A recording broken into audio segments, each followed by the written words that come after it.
stay here. Financial, everything aside, it was more valuable to me to just stay here. So I'm glad we got that done. I love it here. I love the team here. I really believe that for 3 years I can be just as good as I ever have been. And I feel really good about being very productive through that time.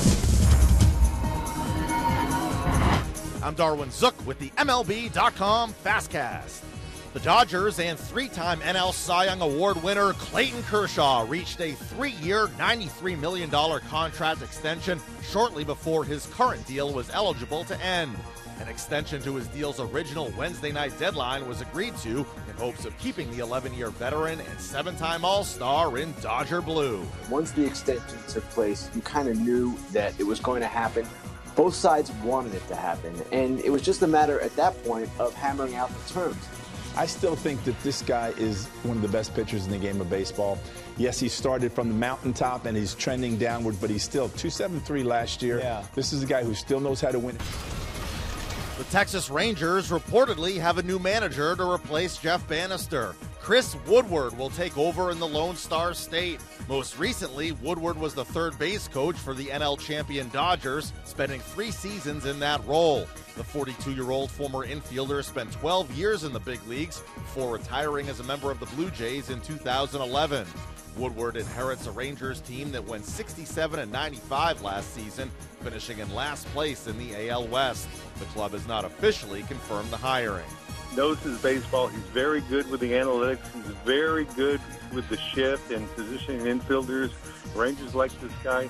He has a great baseball background, and apparently they feel confident that he's the guy that'll take them forward. He was the 11th candidate, at least, that they interviewed during this whole process.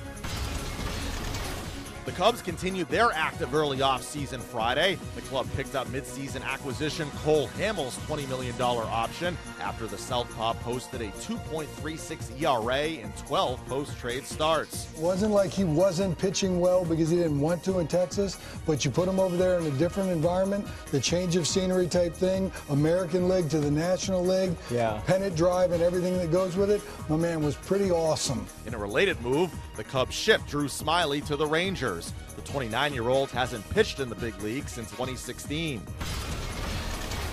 MLB's qualifying offer deadline has officially come and gone, and 7 players have a decision to make.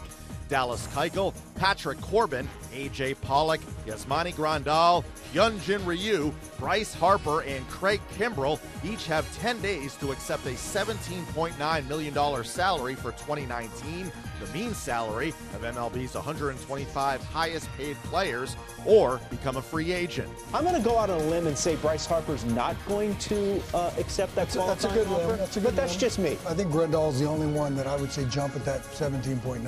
I think everybody else on that list, they're a little bit different areas. But the Mike Moustakas one, I think for players in the future to look at that, when somebody dangles that qualifying offer in front of you, you never know what's on the other side of that.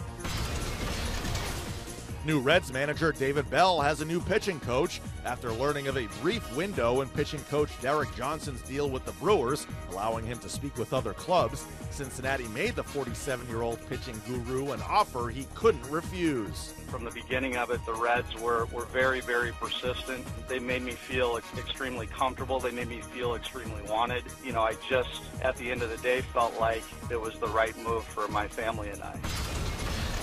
For more on these stories and all the latest hot stove news, keep it locked in to MLB.com. It's baseball everywhere.